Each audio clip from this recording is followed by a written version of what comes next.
ইব্রাহিম আলাইহিস সালাম যে আগুনে কেন পোড়ানোর সিদ্ধান্ত নিয়েছেন? কারণ হলো ইব্রাহিম আলাইহিস সালাম এক আল্লাহর দাওয়াত দিয়েছেন, এক আল্লাহর দ্বীনের কথা বলেছেন, তাওহীদের কথা বলেছেন।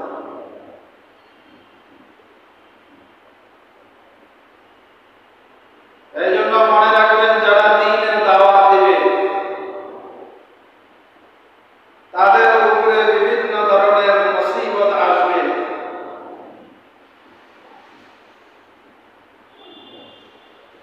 তাদের উপরে বিভিন্ন ধরনের আযাব আর গজব আসবে। তো এই মুসিবতে সবর ধারণ করা, সবরের সাথে মুসিবতের মোকাবেলা করা, এটা হলো ইব্রাহিম আলাইহিস সালামের সন্তানদের একটা গুণ। কারণ হলো হযরত ইব্রাহিম আলাইহিস সালামকে আল্লাহ তাআলা মুসলিম জাতির পিতা হিসেবে আল্লাহ তাআলা বানিয়েছিলেন। আমরা হচ্ছে আমাদের ইব্রাহিম আলাইহিস সালামের সন্তান। তো ইব্রাহিম আলাইহিস সালামকে আগুনে ফেলানোর সিদ্ধান্ত নিল নমরুদ। তো আল্লাহ তাআলা নমরুদকে পাওয়ার দিয়ে দিলেন, যাও আগুন প্রজ্বলিত করো, আগুন জ্বালাও। নমরুদ আগুন জ্বালালো, আগুনের লেলিহান শিখা আকাশ চুম্বি হলো। আগুনের পাওয়ার এত বেশি ছিল, মুফাসসিরিনে কিরাম তাফসীরের কিতাবের মধ্যে লিখেছেন যে আগুনের পাওয়ার এত বেশি যে ওই আগুনের উপর দিয়ে যদি কোনো পাখি যাইত তো ওই পাখিটাকেও পুড়ে ছাই করে ফেলে। এত পাওয়ার আগুনের।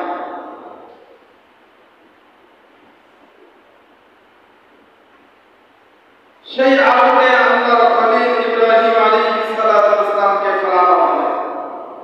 ইব্রাহিম আলাইহিস সালামকে আগুনে ফেলানোর আগ মুহূর্তে ইবলিস শয়তান সে এসে পরামর্শ দিল, কুবুদ্ধি দিল।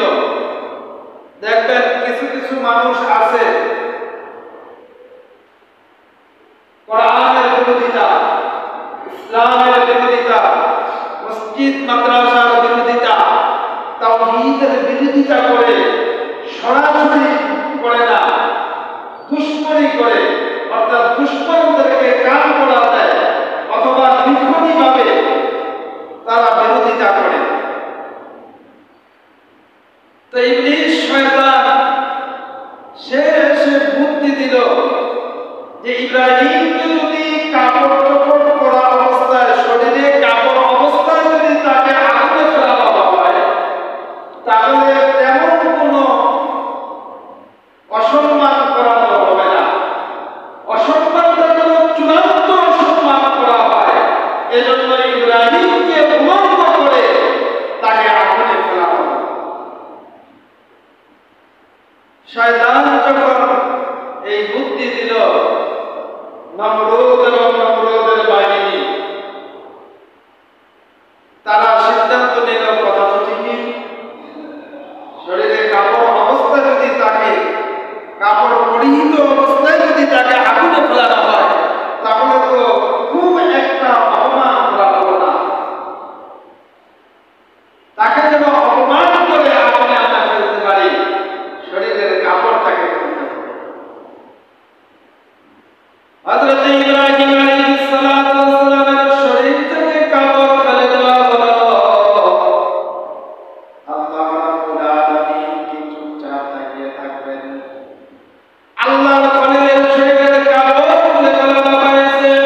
নমরুদ যখন ইব্রাহিম আলাইহিস সালামকে আগুনের মধ্যে ফেলাবে, এবার কে আগুনে ফেলাবে?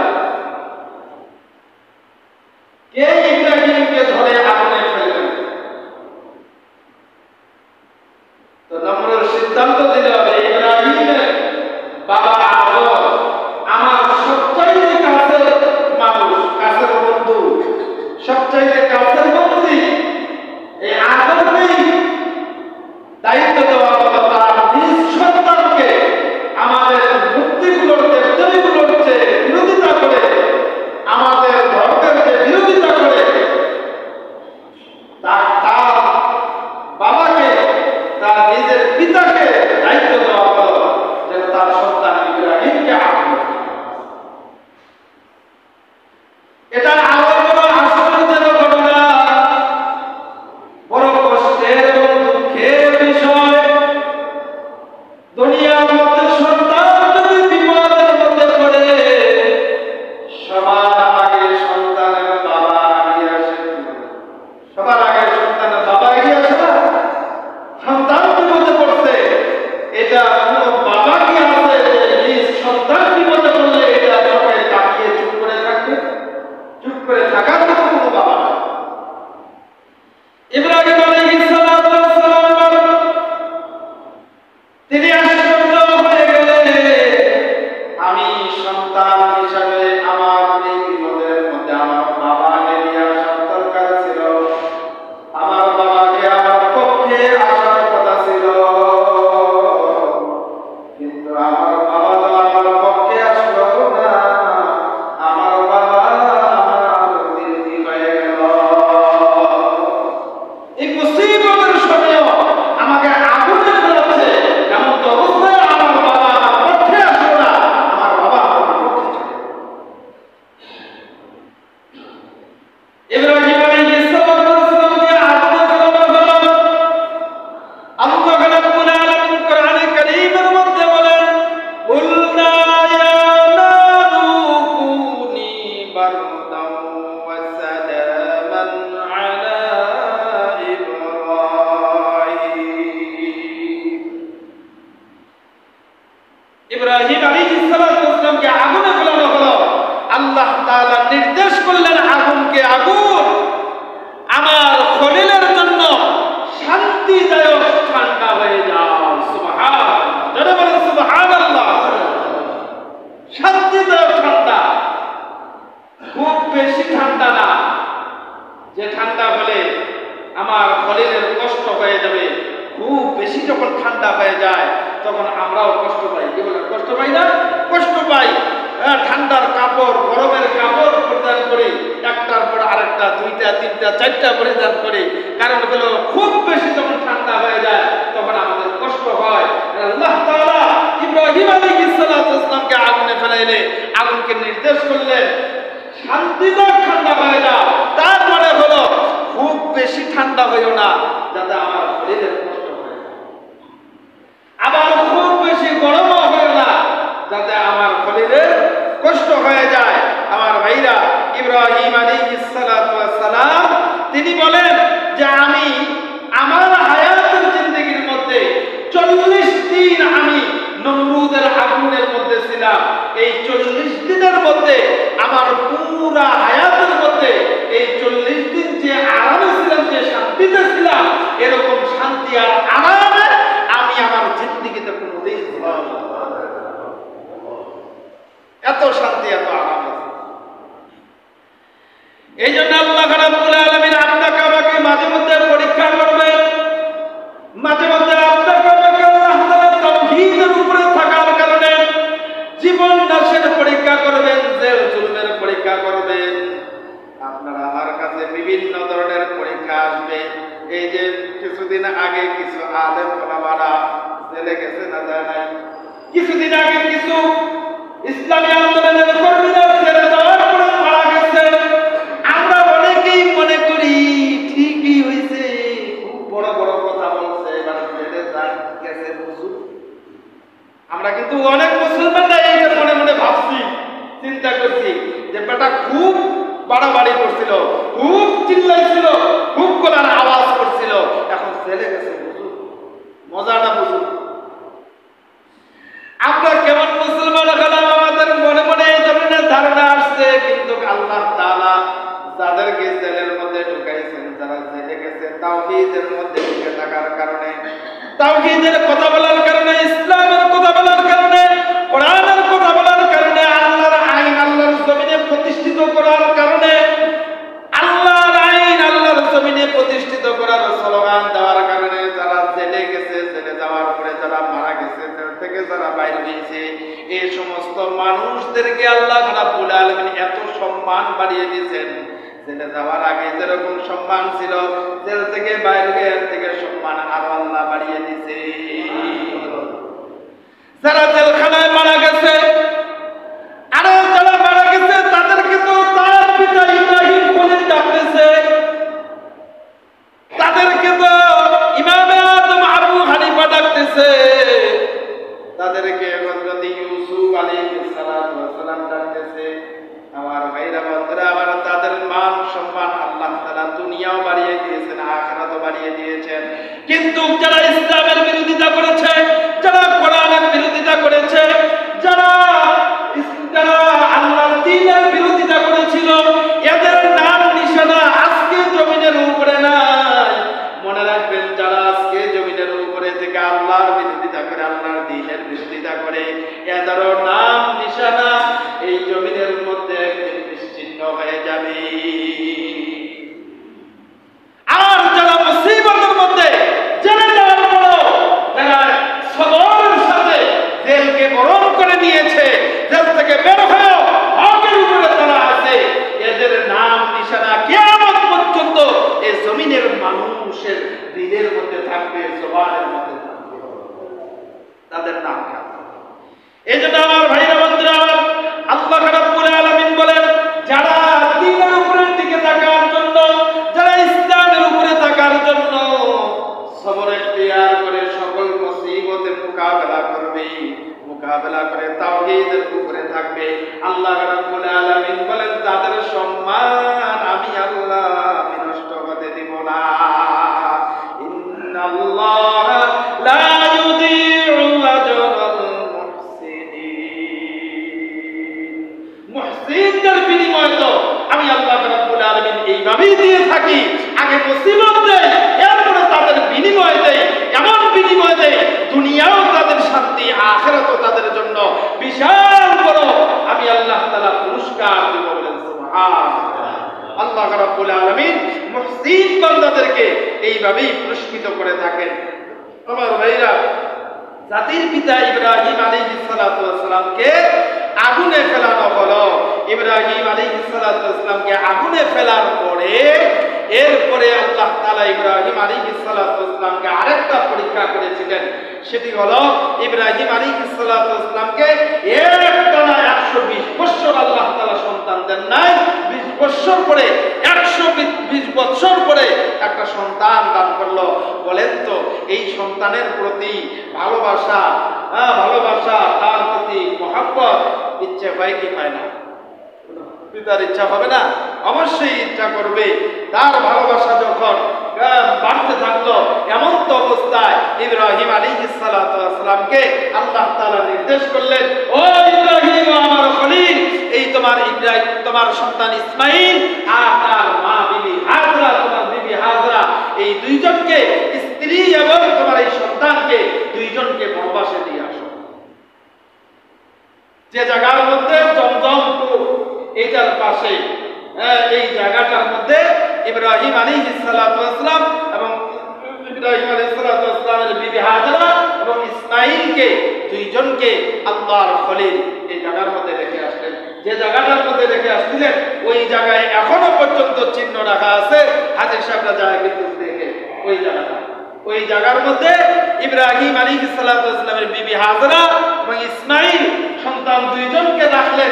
রেখে যখন চলে আসতেছিলেন, এমন তো অবস্থায় কিছু অল্প কিছু খাবার আর পানি দিয়ে তিনি রেখে আসতেছেন। বিবি হাজরা, তার প্রশ্নটা কিরকম ছিল জানেন? দেখেন সন্তান কিরকম আর বিবি কি ধরনের। বিবি হাজরার প্রতি আল্লাহর মহব্বত, সন্তানের প্রতি, সন্তান ইসমাঈলের দিলের প্রতি কিরকম মহব্বত চিন্তা করে দেখেন। ইসমাঈল আলাইহিস সালাতু ওয়াস সালামের মা বিবি হাজরা তার স্বামী আল্লাহর খলিলকে দেখে বলতেছেন, আল্লাহর খলিলের প্রতি এমন নির্দেশ ছিল যে তুমি তোমার বিবি আর সন্তানকে রেখে আসবা, পিছনে কিন্তু তাকাইতে পারবা না, তাদের সাথে কোনো রকম কোনো ধরনের মহব্বত ভালোবাসা প্রকাশ করতে পারবা না। এমন জায়গায় মরুভূমি, যেখানে নাই কোনো বাড়ি, নাই কোনো মানুষ, জনবিহীন ঘরবিহীন জায়গার মধ্যে, একটা মরুভূমির মধ্যে তার বিবি এবং সন্তানকে রেখে আসতেছে। বিবি হাজরা এবার স্বামীকে ডেকে বলতেছে যে, স্বামী, আপনি যে আমাদেরকে এখানে রেখে যাচ্ছেন, এটা কি আপনার সিদ্ধান্ত না আল্লাহর সিদ্ধান্ত? এরপরে ইব্রাহিম আলাইহিস সালাতু ওয়াস সালাম পিছনে তাকায় না, পিছনে তাকিয়ে দেখে না, পিছনে তাকায় বলে না। ইব্রাহিম আলাইহিস সালাতু ওয়াস সালাম তার শাহাদাত আঙ্গুলখানা আসমানের দিকে উঠাইয়া চোখের পানি নিয়ে বিবি হাজরাকে বুঝাইল, এই সিদ্ধান্ত আমি ইব্রাহিমের না, এই সিদ্ধান্ত হলো আসমানের মালিক আল্লাহ তাআলা, আল্লাহ তাআলার সিদ্ধান্ত। তখন বিবি হাজরা বুঝতে পারলো, যেহেতু এটা আল্লাহর সিদ্ধান্ত, তাহলে এই জায়গার মধ্যে আমার আল্লাহ রাব্বুল আলামিন আমাদেরকে হেফাজত করবে। আল্লাহ রাব্বুল আলামিন যে হেফাজত করবেন, আল্লাহ তাআলা কেমন হেফাজতকারী, আল্লাহু খায়রুন হাফিযান ওয়া হুয়া আরহামুর রাহিমিন। আল্লাহই হচ্ছে সবচাইতে বড় হেফাজতকারী। আল্লাহর চাইতে হেফাজতকারী পৃথিবীতে আর কেউ হতে পারে না। আল্লাহ তাআলাই হচ্ছে সবচাইতে বড় হেফাজতকারী, তিনি আমাদেরকে হেফাজত করবেন। দেখেন বিবি হাজরা কি বলেন, তিনি আমাদেরকে হেফাজত করবেন। এরপরে ইব্রাহিম আলাইহিস সালাতু ওয়াস সালাম চলে আসলেন তার সন্তান বিবি হাজরাকে রেখে। কিছুদিন পরে বিবি হাজরা এবং সন্তানকে তিনি নিয়ে আসলেন। তারপরে ইসমাঈলের বয়স যখন কোন মুফাসসিরিন একরাম বলেছেন 8 বছর, কোন মুফাসসিরিন একরাম বলেছেন 10 বছর, কোন মুফাসসিরিন একরাম বলেছেন 11, কোন মুফাসসিরিন একরাম বলেছেন 12, কেউ বলেছেন 13। শুধুমাত্র বালেগ হওয়ার নিকটবর্তী কোরআনে কারীমের মধ্যে আল্লাহ রাব্বুল আলামিন বলেন, ফালাম্মা বালাগা মা'আহুস সা'য়া ক্বালা ইয়া বুনাইয়া ইন্নী আরা ফিল মানাম। যখন ইসমাঈল তার পিতার সাথে কর্মের সহযোগিতা করার উপনীত হয়, তার মানে বালেগ হয়, বালেগের কাছাকাছি বালেগ হয়, বালেগ হওয়ার জন্য যে পরিমাণ বয়স হওয়া দরকার ছিল, ওইটার কাছাকাছি সময় যখন চলে গেল, ওই সময়ে ইব্রাহিম আলাইহিস সালাতু ওয়াস সালামের উপরে আরেকটি বড় পরীক্ষা চলে আসলো আল্লাহ রাব্বুল আলামিনের পক্ষ থেকে। ইব্রাহিম আলাইহিস সালাতু ওয়াস সালাম বলেন, ইয়া বুনাইয়া ইন্নী আরা ফিল মানাম। পরীক্ষাটা হলো ইব্রাহিম আলাইহিস সালাতু ওয়াস সালাম বলেন, ও আমার সন্তান, আমি স্বপ্নে দেখছি, ইন্নী আসবাউকা ফানজুর মাযা তারা, আমি স্বপ্নে দেখেছি তোমাকে জবাই করছি, তোমাকে জবাই করতেছি, এটা আমি স্বপ্নে দেখতেছি। এখন তুমি বলো তোমার সিদ্ধান্ত। সন্তান জবাব দিচ্ছেন, ক্বালা ইয়া আবা তিফআল মা তু'মার, হে আমার বাবা, আপনি যে আদেশ পেয়েছেন, আপনি যা স্বপ্নে দেখেছেন তাই করুন। মা তু'মার, আপনি যা স্বপ্নে দেখেছেন, আপনাকে যা আদেশ করা হয়েছে, আপনি তাই করুন। বুঝছেন সন্তানের কি জবাবটা কিরকম? পিতা ইব্রাহিম তার সন্তানকে বলতেছে, পিতা তার নিজ সন্তানকে বলতেছে, আমি স্বপ্নে দেখেছি তোমাকে জবাই করতেছি, আর সন্তান জবাব দিচ্ছে, আপনি যা দেখছেন স্বপ্নে আপনি তাই করেন।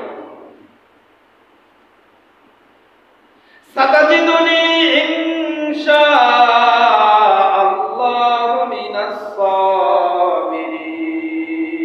ও আমার বাবা, আপনি যে আদেশ পেয়েছেন আপনি পালন করুন, ইনশাআল্লাহু মিনাস সাবিরিন, আপনি আমাকে ধৈর্যশীলদের মধ্যেই পাবেন। সুবহানাল্লাহ।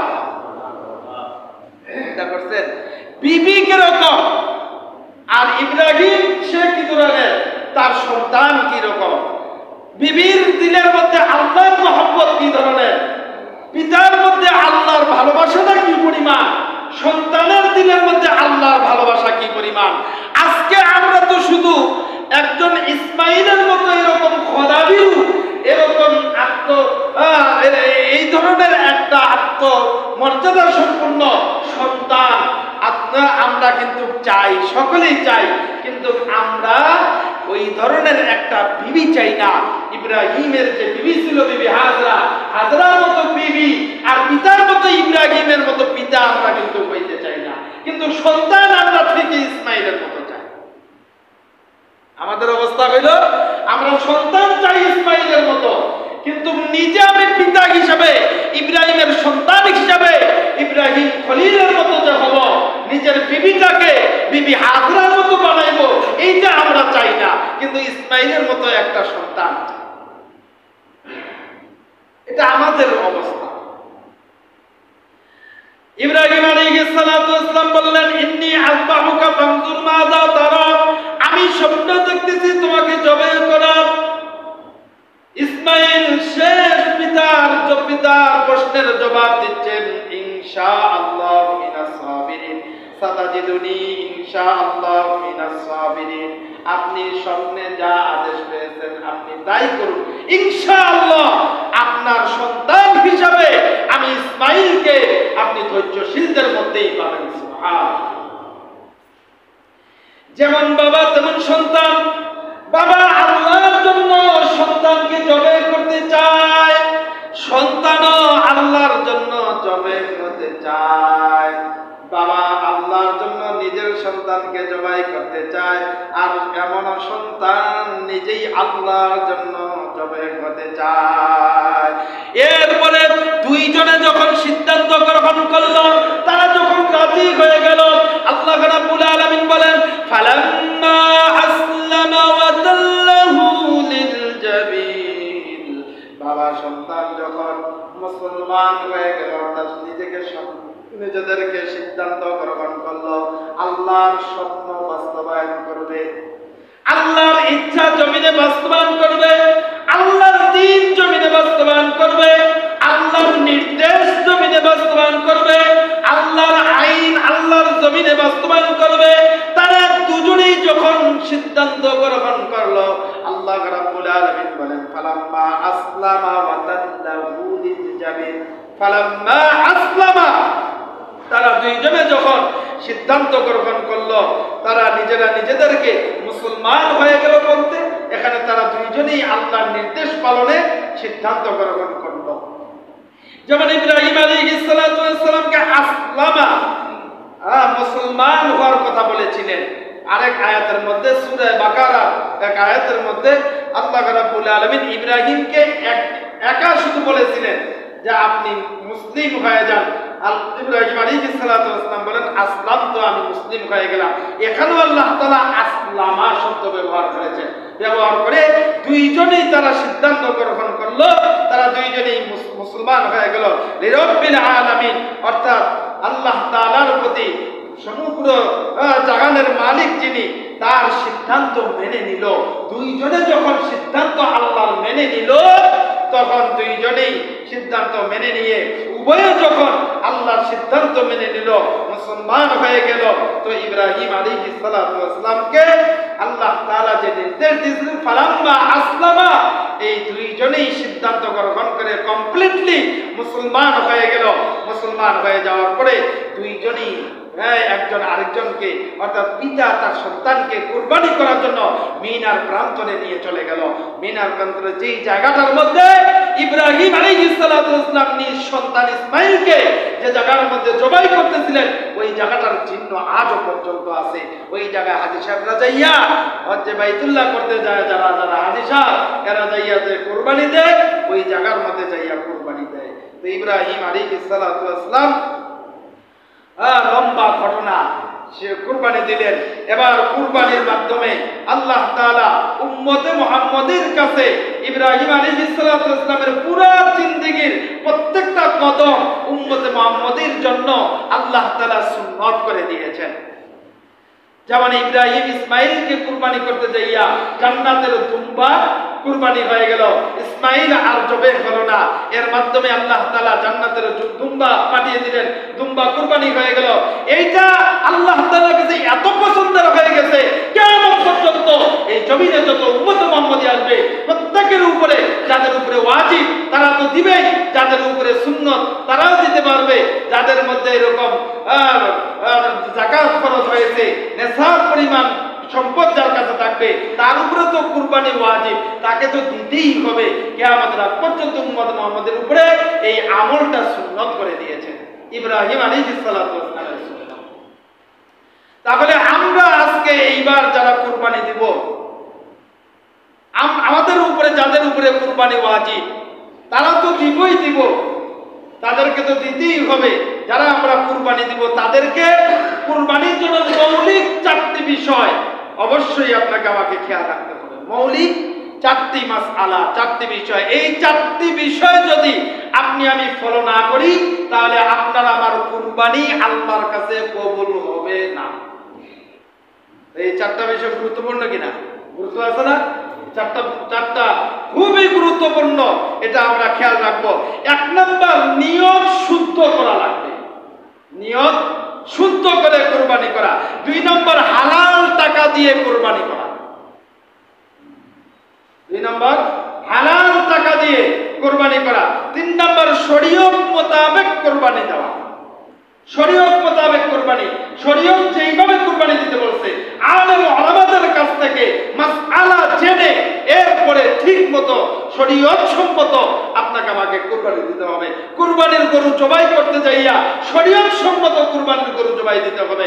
নিজে যদি না পারি তাহলে মাতবরি করে কোনো গরু কুরবানি দিতে যাব না, অন্ততপক্ষে একজন জাননেওয়ালা আলেমের কাছ থেকে অথবা জাননেওয়ালা ব্যক্তির কাছ থেকে, যে পারদর্শী ব্যক্তি তার কাছ থেকে আমরা জবাই করে নিব। এমন ভাবে জবাই করব। অনেক সময় দেখা যায় যে জবাই করতে যাইয়া আশেপাশে আমাদের সাথে যারা গরু ধরে এরকম অনেকেই কিন্তু আমরা কসাইদেরকে নিয়ে আসি। কসাইরা বলে কি, যখন ছুরি চালায় একটু প্রথম ফস দেওয়ার পরে একটু হয়তো কাছে, এরপরে কয় কি কসাই হয়েছে ঠিক আছে, বাকিটা আমরা করে দিচ্ছি, হয়েছে।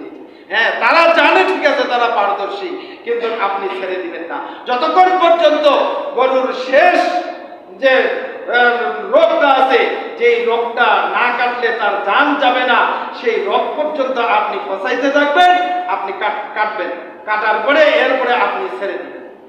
এইভাবে শরীয়ত সম্মত যেভাবে কুরবানি দিলে, যেভাবে কুরবানি দিতে বলছেন শরীয়ত সম্মত কুরবানি দেওয়া। 4 নম্বর, রিয়া মুক্ত কুরবানি দেওয়া।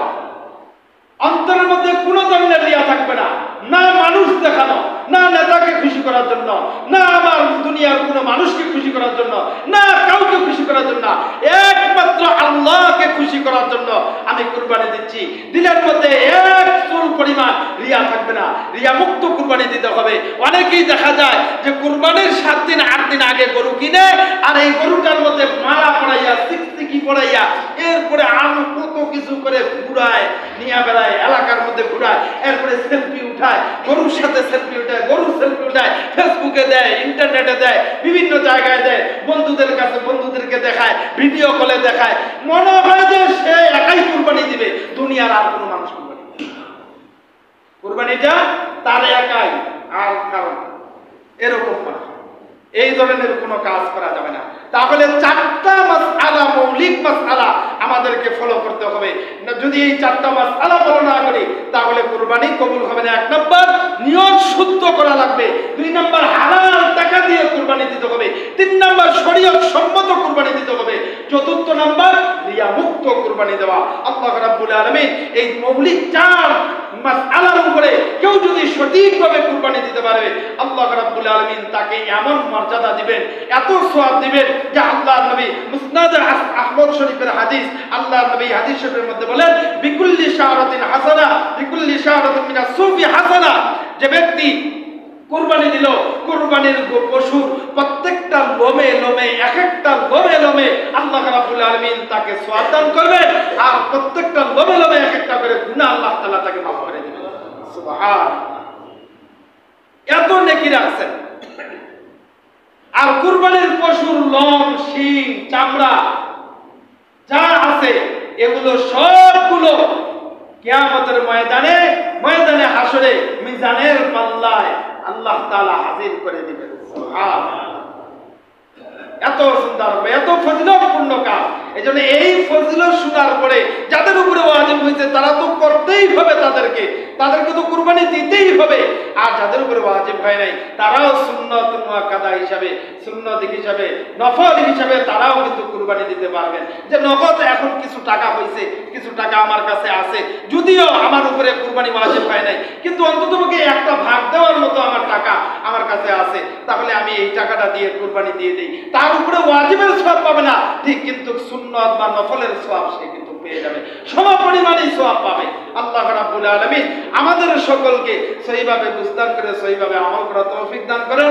আমার ভাইরা যারা সুন্নত কাবা জামাত তারা কাছে নামাজ পড়বেন। আরেকটা ঘোষণা, সেটি হলো যদি ওয়েদার খারাপ থাকে, আকাশ খারাপ থাকে, বৃষ্টি হয়, তাহলে নিমতলা জামে মসজিদে সকাল 8টায় ঈদুল আজহার জামাত, ঈদের জামাত অনুষ্ঠিত হবে। আপনাদের সকলে দেওয়া হলো।